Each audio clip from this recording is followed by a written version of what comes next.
Poglejmo, kaj se dogaja v svetu mobilnosti, o čem smo brskali po internetu pretekli teden. Seveda, teden mobilnosti je bil v prvem planu, vse posod po svetu.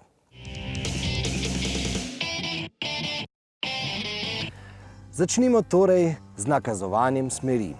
Nova ideja kalifornijskega podjetja Luminous je pametno luč opremila z GPS sprejemnikom. Ko se torej kolesar pelje po cesti, po trasi, ki jo je prej vnesel v svojo aplikacijo, bo ta luč samodejno obveščala mimovozeče, kam bomo zavili. Seveda lahko bolj svobodnjaški kolesarji to funkcijo preprosto izključijo. In govorili smo o varnostnem aspektu vožnje z e-skiroji. Enkrat v bližnji prihodnosti nas zagotovo čakajo še druga novodobna mikromobilnostna prevozna sredstva. Naprimer monocikli, električni monocikli.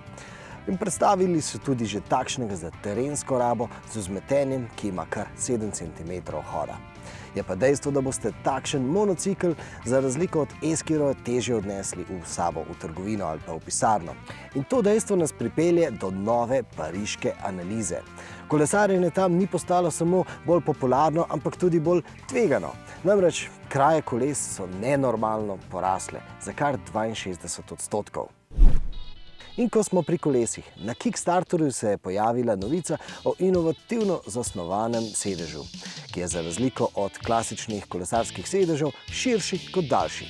To bi moralo ustrezati tako ženskim kot tudi moškim zadnjicam, ampak poraja se vprašanje, kako to, da se tega ni še noben prej spomnil. In isto lahko pomislimo pri ogledu novega e-kolesa znamke Just Bike, pri katerem so doseg na elektriko podaljšali na povsem preprost način. Na okvir so obesili še eno baterijo. Ampak verjetno to vozilce ne bo šlo v promet samo zaradi te ekstra baterije. Morda še bolj zaradi tega, ker izgleda kot kak stari moped. Očitno je interes po njih ponovno oživel. Recimo Honda bo namreč v Ameriki in Avstraliji začela prodajati 125-kubični motorček, ki bo zagotovo obudil spomine tudi pri marsikaterem Slovencu. Tudi pri vas? V teden mobilnosti pa spada tudi študija analitičnega podjetja Deloitte, ki je letos na seznam mest, ki najbolje uresničujejo bolj zeleno mestno mobilnost, na prvo mesto postavila švedski Stockholm. Kriteriji so bili zanesljivost infrastrukture, urejen in dostopen javni prevoz, pogostost zastojev in podobno. Na drugem mestu je Singapur, na tretjem Amsterdam, peterico pa zaokrožita London in pa Barcelona. Stockholm je med drugim tudi vodilno mesto, kar se tiče prometne raznolikosti. Ta pa se seveda najbolj izrazi v samih mestnih jedrih. Brezglavo skakanje pešcev levo in desno je v tem okolju nekaj vsakdanjega, pa naj bo to v kombinaciji s buljenjem v telefon ali pa brez njega. Ampak vozila, ki se v tem okolju smejo gibati, morajo temu seveda biti prilagojena. Avtobusi, na primer. Mercedes je tako svoj avtobus Turo opremil z novo generacijo sistema samodejnega zaviranja v sili, ki prinaša tudi zaznavo hitro švigajočih pešcev. Prejšnji sistem je recimo samodejno zaustavil avtobus le ob bolj ali manj stoječih ovirah. Se pa seveda pojavlja vprašanje, kdaj bomo dobili sistem, ki bo preverjal, ali se potniki med vožnjo držijo. Ker padci bodo. Še ena koronska novica. Angleške občine poročajo o primanjkljaju kar 43 milijonov evrov, ki ga ponavadi dobijo iz parkirnin. Ampak pozor, ne iz plačanih parkirnin, ampak iz napisanih kazni. Pa naj še kdo reče, da si ublažili pridnih meščanov. Iz otoka prihaja tudi novica britanske zavarovalnice, ki je v obsežni anketi med svojimi zavarovanci ugotovila, da dobra polovica mladih voznikov občuti pritisk strani starejših in bolj izkušenih voznikov na cesti. V avtih prihodnjih generacij pa očitno ne bo več dišalo po novem. Angleška analitska družba IHS Markit je izračunala, da si 54% voznikov želi v avtih antibakterijske obloge na kljukah, volanskem obroču, stikalih in tudi sedeži naj bodo v prihodnosti kvečjemu iz materialov, ki jih je enostavno dezinficirati. Študija PeopleSay pa je pokazala, da bi 61% ameriških kupcev kupilo sisteme za zaznavo počutja v kabini, torej filtre za cvetni prah in podobne nepridiprave, predvsem pa sistem prečiščevanja zraka, ki zrak iz kabine potegnejo in ga v kabino vrnejo prečiščenega. In seveda, pomembnejšo vlogo prihodnosti bodo igrala tudi dezinfekcijska sredstva, recimo na vratih avtobusov. Volvo bi rad že leta 2025 polovico svojih modelov prodal prek spleta. Zato je zdaj enega svojih trgovcev kar prevzel in ga bo pretvoril v popolnoma online trgovca, da se bo tako lahko učil in bolj spretno zaznaval težave spletnega nakupa avtov. Pri tem je seveda pomembno, na kako ekološki način avto pride do končnega kupca. Zato je tu 105 metrov visoka tovorna ladja, ki takšno višino doseže, ko razpne svojih 5 gigantskih jader. Ta ultramoderna švedska tovorna ladja bo lahko tovorila kar 7000 avtomobilov, Atlantik prejadrala v 12 dneh, vetrni pogon pa bo v primerjavi s klasičnimi naftarskimi ladjami ogljični odtis znižal na manj kot desetino. In zeleni prevoz avtomobilov je vse bolj realen tudi po kopnem. Volkswagen na primer sporoča, da bo leta 2022 kar 60% njihovih avtomobilov tovarne zapustilo po tirih.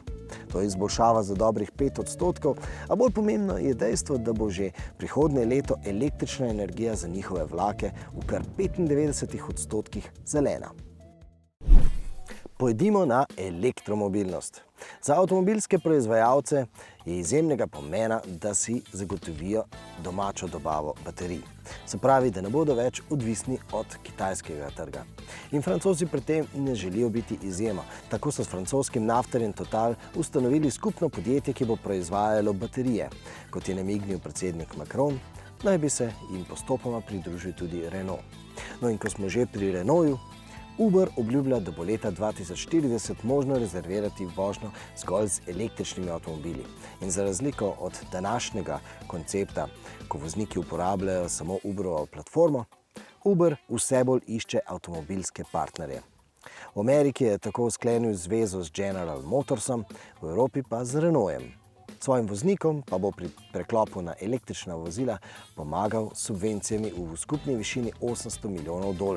No, Uberov tekmec Lyft, to je tisti, ki ga je ustvaril prav General Motors, tudi obljublja preklop na električno mobilnost in to celo do leta 2030, o pomoči svojim voznikom pa ne govori.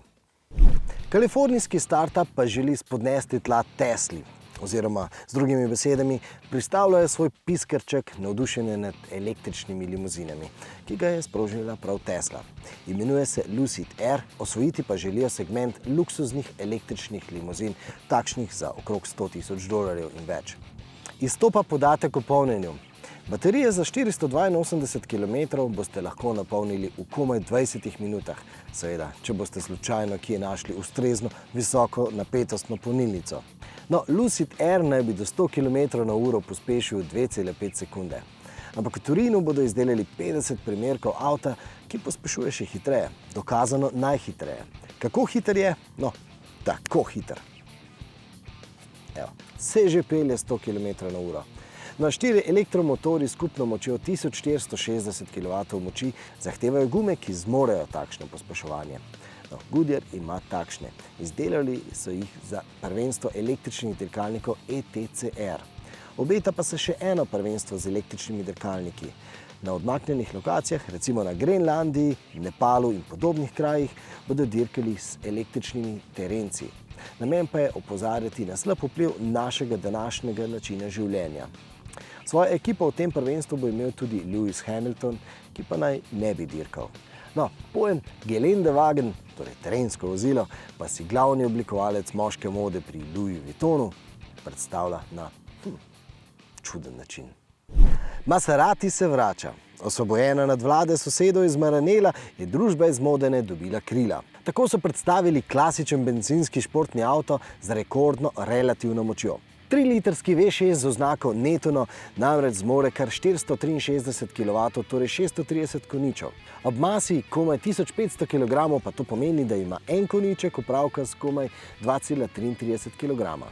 Mimogrede, tudi Maseratijevim sosedom gre zelo dobro. Prodali so že 10 000 Aventadorja, tistega z 12-valjnikom. Kaj pa novi avtomobili? Impozantni Hyundai Tucson je zgrešil naš zaključek redakcije. Predstavili vam ga bomo prihodnji teden. Smo pa že od blizu spoznali novo generacijo najbolj družinskega golfa. Poglejmo si ga.